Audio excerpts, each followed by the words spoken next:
God is always on the side of the oppressed. And until Nigeria learn to integrate the Igbos, we are going nowhere. I have done statistics of all the black tribes in the world. Listen to me. If there is one tribe that would drive the revival or the economic revival of the black race, it is the Igbo man. Take them anywhere, they succeed. In the deepest of villages in Nigeria, they succeed. Does that not tell you something, that these are not people you should keep oppressing? Almost the youngest billionaires in Nigeria, they are Igbos. The richest tribe in Nigeria are the Igbos. I don't care what anybody say. I mean, the data is there.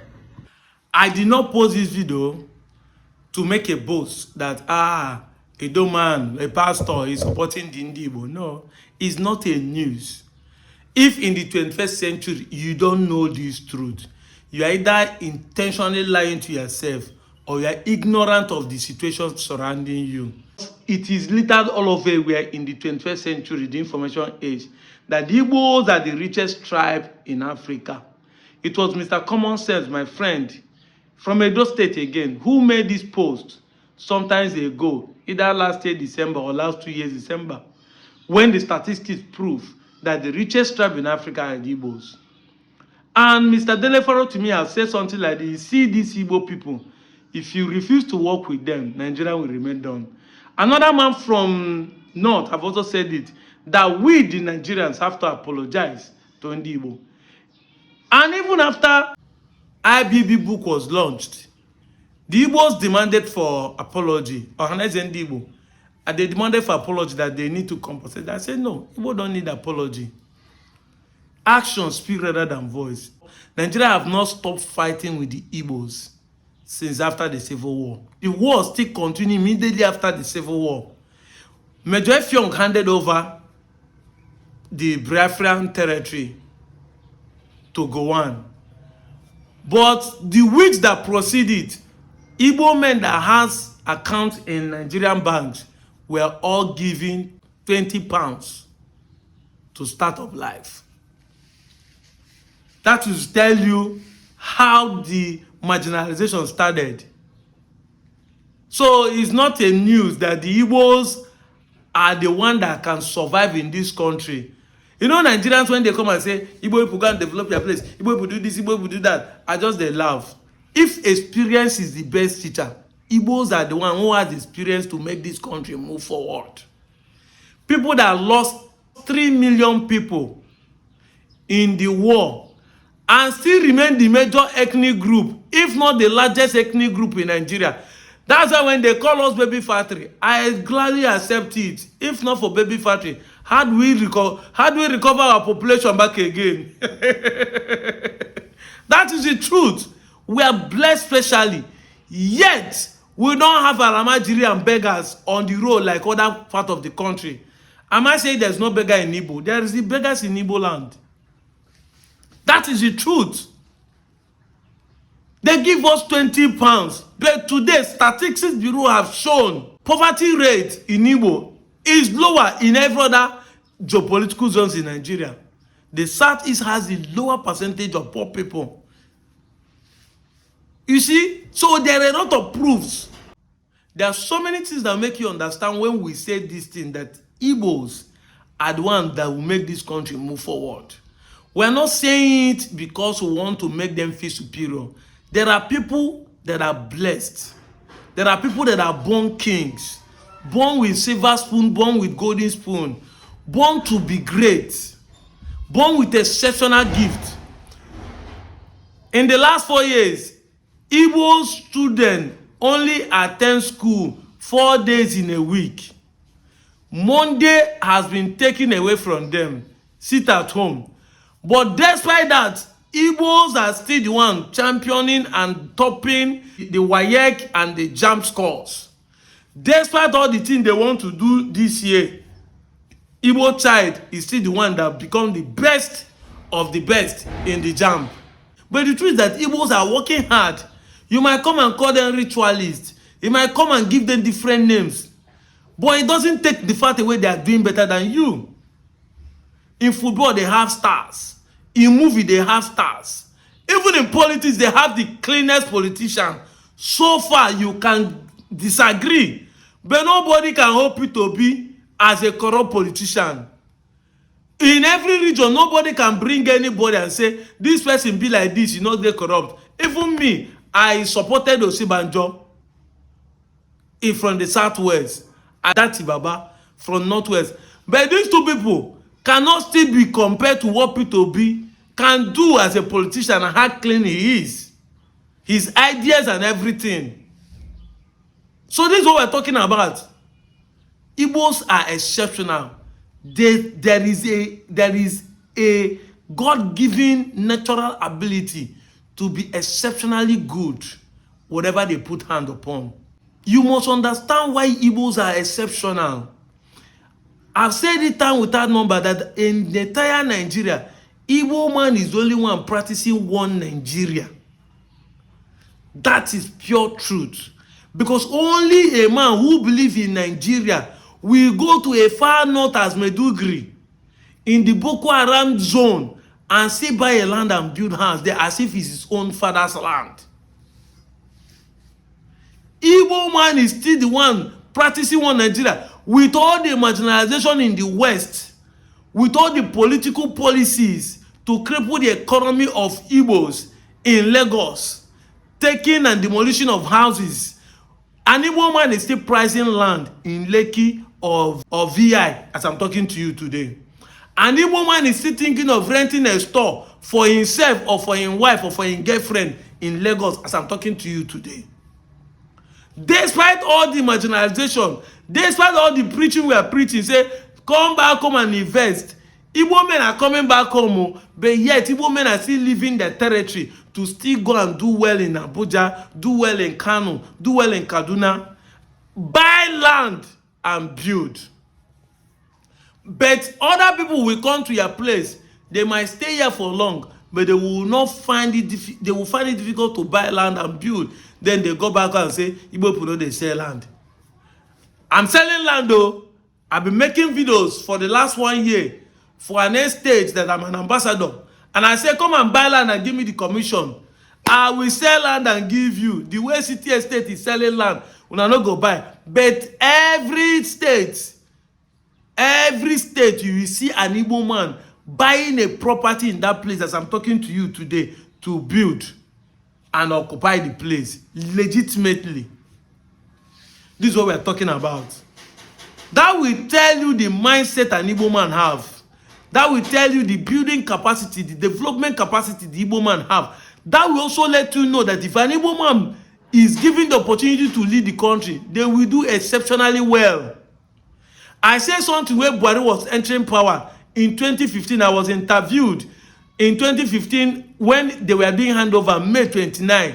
I said Buhari will finish 8 years without no increment of infrastructure in Nigeria. And people were saying, why should I say so? I say it's true.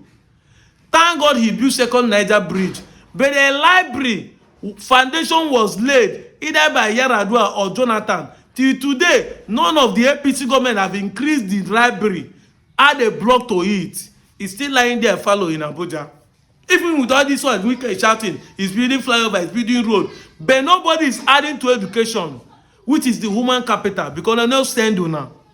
And somebody was asking me, why should I say that Buhari will not do anything? I said, look, there's a mindset of a typical Northerner. If a man who did not fancy putting a chair in his house, why would you think that he will invest in a furniture skills? Now, this is not to insult the Northerners because they like sitting in the mat on the ground. But there's a mindset. A man that do not fancy burying person with a coffee will not invest in funeral as a business. You will invest in buying ambulance or gasket as a business. You must understand the ideology of different regions in Nigeria to know why we are saying what we are saying.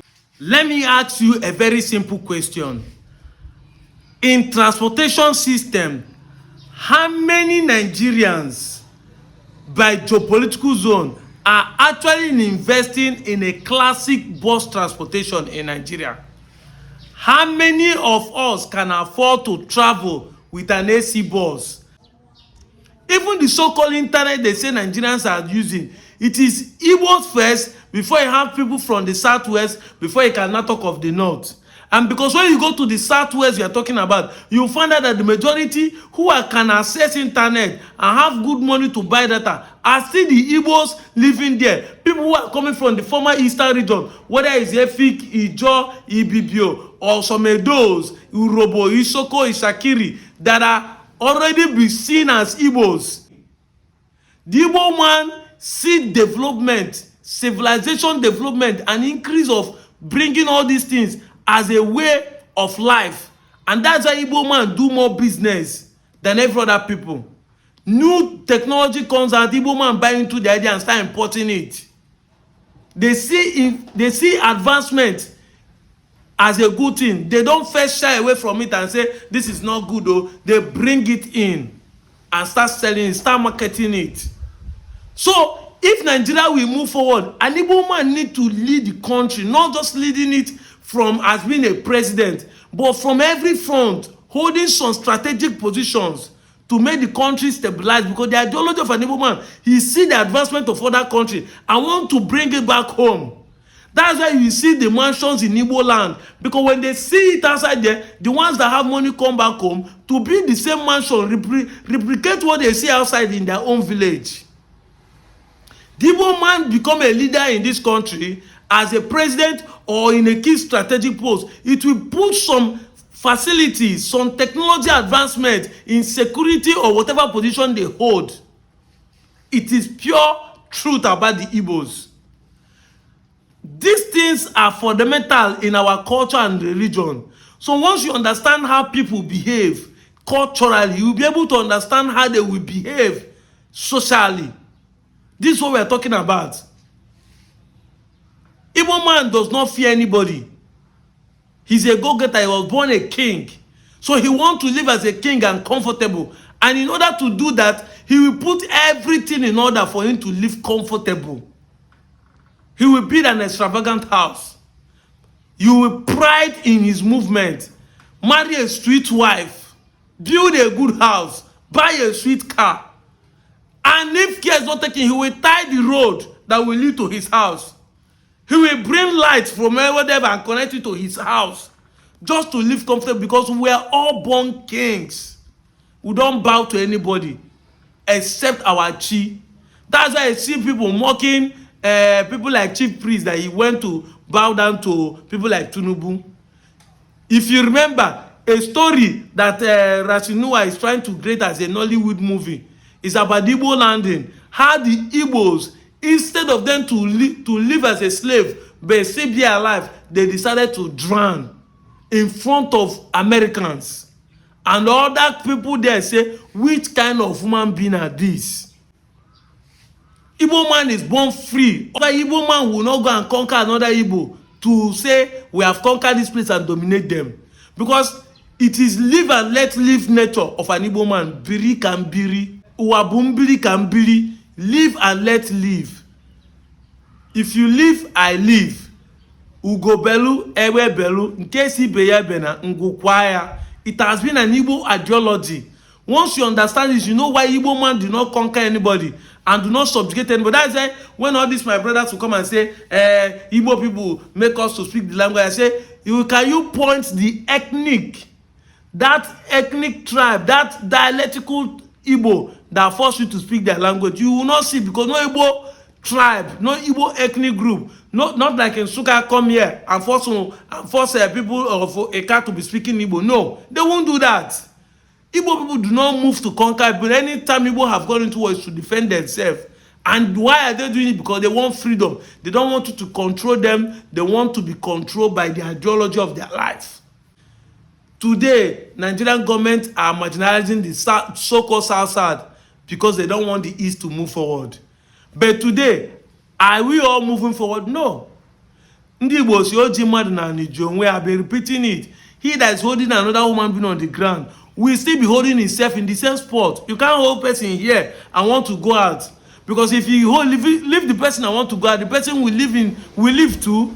So when the some South are joining with other Nigerians to marginalize or hate the Igbos or speak against the Igbo, we are automatically still holding ourselves the same spot. Look at how Nigeria is 50 years after the Civil War. No movement, no going forward. 60 years after the independence, we are still in the same spot. The people we have independence with have all moved forward. But the people that will lead us to the promised land, we decided to kill them. We decided to marginalize them. We decided to quench their mouth. We decided to call them thieves. We decided to imprison them. Moses come to save his son and Stamarabi, make it enter bush. That's what Nigerians are doing to the Igbos time. It's left for us in this generation, because our forefathers and our fathers have made this mistake. If you want us to get it right in this generation, and onto the next generation, which is our children, to get it right, you must start with us now to align ourselves with those who will make us to see the promised land of this country. Or else, a word is enough for the wise. I'm out of here, Joe.